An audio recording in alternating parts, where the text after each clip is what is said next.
wabarakatuh. Baik, terima kasih. Saudara Rike. Baik, terima kasih. Assalamualaikum warahmatullahi wabarakatuh. Salam sejahtera untuk kita semua. Om Swastiastu, Namo Buddhaya, salam kebajikan, rahayu.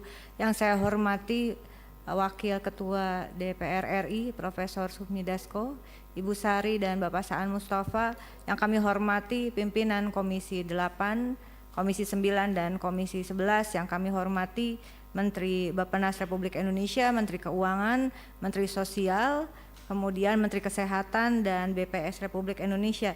Terima kasih untuk kesempatannya. Saya tidak ada di komisi terkait, tapi saya diundang. Terima kasih karena sekarang di Komisi 13 tentu soal sistem jaminan sosial nasional adalah soal HAM warga negara yang dimandatkan juga dalam peraturan di nasional kita maupun dalam peraturan internasional. Nah, oleh karena itu menurut saya kita kembali sedikit pada Undang-Undang 40 2004 yang mengamanatkan adanya kenapa kita bisa ada BPJS sekarang ini. Undang-Undang tentang SJSN ada prinsipnya 7, Undang-Undang kegotong royongan, kemudian prinsip nirlaba, keterbukaan, kehati-hatian, akuntabilitas, portabilitas, dan kepesertaan wajib. Lalu kemudian lahirlah Undang-Undang BPJS 25 Oktober 2011. Saya dengan Ibu Putisari berjuang waktu itu di Komisi 9. Kami sama-sama dalam keadaan hamil. Disahkan di paripurna DPR pada tanggal 25 Oktober 2011 dengan Undang-Undang nomor 24 tahun 2011. Undang-undang ini lahir tidak dengan mudah, Bapak Ibu yang kami hormati. Undang-undang ini bertahun-tahun kami perjuangkan.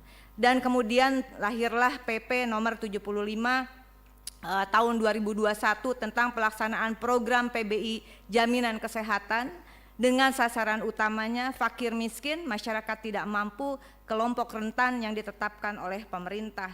Dan saya teringat bahwa apa yang disampaikan oleh Presiden Prabowo pada saat pelantikan di paripurna DPR bahwa tidak menginginkan lagi adanya kebijakan yang tidak berbasis pada data faktual atau berbasis hanya pada data statistik yang terindikasi tidak sesuai dengan kebutuhan real dan kondisi real rakyat Indonesia. Bapak Ibu yang kami hormati, tadi dikatakan peserta PBI yang ditanggung oleh APBN 96,5 juta sekian begitu, dan kemudian tadi disampaikan oleh Pak Dolfi pimpinan dari Komisi 11 sebetulnya ada 146 juta yang telah diputuskan penerima PBI dengan anggaran 58,9 triliun. Pertanyaan pertama saya adalah kenapa masih harus ada, tadi dari fraksi PKB mengatakan kenapa harus ada yang masih dibebankan pada APBD? Pada APBD dengan total kepesertaan data tadi disampaikan per bulan Februari ada 47.392.788 orang masih dibebankan kepada APBD. Padahal di dalam APBN sudah diamanatkan 146 juta dan yang telah dialokasikan 96,515 juta. Artinya keseluruhan peserta PBI saat ini adalah 143.908.093 peserta. Dikalikan jumlah penduduk Februari saat ini, kalau di googling ini juga datanya belum pasti, tapi anggaplah benar 287,041161 jiwa. Artinya dengan prinsip yang tadi sasaran utama penerima bantuan iuran dari 143,98 juta jiwa, artinya jumlah penduduk miskin Indonesia saat ini 50,31%. Bapak Menteri Keuangan, tentu ini bukan kondisi yang baik-baik saja.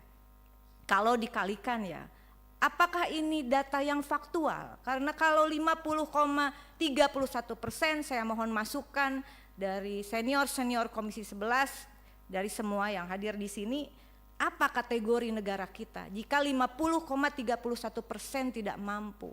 Sehingga menurut saya ini juga sangat tidak baik. Bagaimana sebetulnya Presiden Prabowo berupaya agar anggaran itu turun langsung ke desa, agar pendataan itu sebetulnya harus dimulai dari desa. Oleh karena itu izin saya merekomendasikan.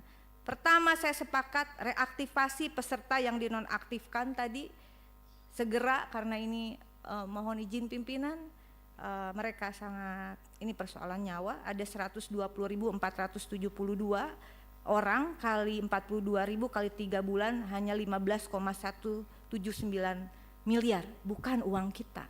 APBN bukan uang saya, bukan uang kita, uang rakyat. Saya kira cukup ini, saya yakin Pak Purbaya juga akan mengatakan tadi cukup karena sudah dialokasikan, sebetulnya tinggal diturunkan. Yang kedua adalah benahi ekosistem data yang terintegrasi mulai dari desa dan kelurahan. Saya yakin bahwa anggaran tepat sasaran, jika data tepat sasaran, basis anggaran adalah data dasar negara begitu. Karena itu saya dalam hal ini mengapresiasi khususnya kepada Bapak Prof. Dasko yang menginisiasi adanya prolegnas prioritas 2026 tentang RUU 1 Data Indonesia yang diinisiasi oleh DPR RI khususnya Balik Republik Indonesia. Demikian pimpinan, sekali lagi mohon dukungannya kita untuk membenahi data negara karena kita percaya bahwa di balik angka dalam data negara ada nasib dan nyawa jutaan rakyat yang dipertaruhkan. Ini bukan soal deretan angka. Kita bekerja di sini, saya yakin pimpinan, bukan sekedar untuk menghitung secara teknis deretan angka, dataset dan sebagainya. Keberhasilan kita bukan apa yang ditayangkan dalam PowerPoint, tapi keberhasilan kita ketika kita sejalan dengan Presiden Prabowo bahwa anggaran itu harus berbasis pada data agar pembangunan programnya semua terukur, terarah dan tepat sasaran, termasuk bagi peserta penerima bantuan iuran. Terima kasih. Wallahul muwaffiq ila aqwamit thoriq. Wassalamualaikum warahmatullahi wabarakatuh. Waalaikumsalam.